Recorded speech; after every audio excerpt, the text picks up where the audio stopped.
Switch India foundation ద్వారా 32nd Sir CV Raman engineers అవార్డ్స్ను present చేయడం జరుగుతుంది.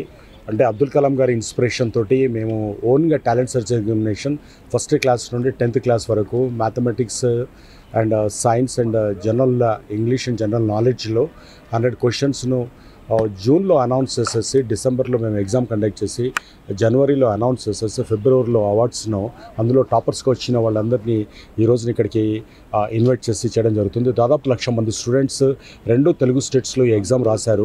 చాలా రిమోట్ ప్లేసెస్లో ఉన్న వాళ్ళు కూడా ఈ ఎగ్జామ్ రాయడం జరిగింది. అండ్ వెరీ హ్యాపీ దట్ చాలా రిమోట్లో ఉన్నటువంటి వాళ్ళల్లో కూడా ఆ ఇన్స్పిరేషన్ తీసుకొచ్చేసి చాలామంది మాకు ఇదివరకు ఈ ఎగ్జామినేషన్ ఇన్స్పిరేషన్గా తీసుకొని రాసిన వాళ్ళంతా వరల్డ్లో చాలా టాప్ లీడర్స్గా చాలా టాప్ కంపెనీస్లో పనిచేస్తున్నారు.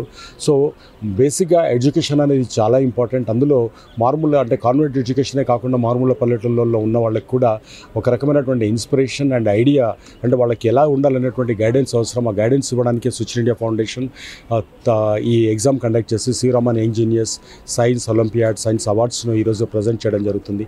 దాదాపు 450 మంది పిల్లలు ఈ రోజున అవార్డు తీసుకుంటారు. అండ్ ఒక 10 మంది ఉత్తమ ఉపాధ్యాయులు అంటే గురు బ్రహ్మ అవార్డు తోటి ఛాత్రాలయ అంటే ఇన్స్టిట్యూషన్స్ అవార్డ్స్ను ఈరోజు ఇక్కడ తీసుకోవడం జరుగుతుంది. సో ఇక్కడ 2 రాష్ట్రాలకు సంబంధించిన ప్రతి జిల్లా నుంచి ఫస్ట్ క్లాస్ నుంచి 10th క్లాస్ వరకు టాపర్స్ అంతా ఈరోజు రావడం మినిస్టర్ గారు తుమ్మల నాగేశ్వరరావు గారి చేతుల మీదుగా and very senior actor and talented actor Rao Ramesh గారి చేతుల మీదుగా ఈ రోజున ఇక్కడ తీసుకోవడం అనేది చాలా హ్యాపీగా ఉంది. And I request everyone we are all here మన పిల్లల్ని రేపటి ప్రపంచానికి శాసించే మనుషులాగా మనం తీర్చిదిద్దాలి. వాళ్ళకి సంబంధించినటువంటి ఎంకరేజ్మెంట్ ఇవ్వాలి. మొనోటనస్గా ఉన్న దానిలాగా ఉండకూడదనేది నా భావన.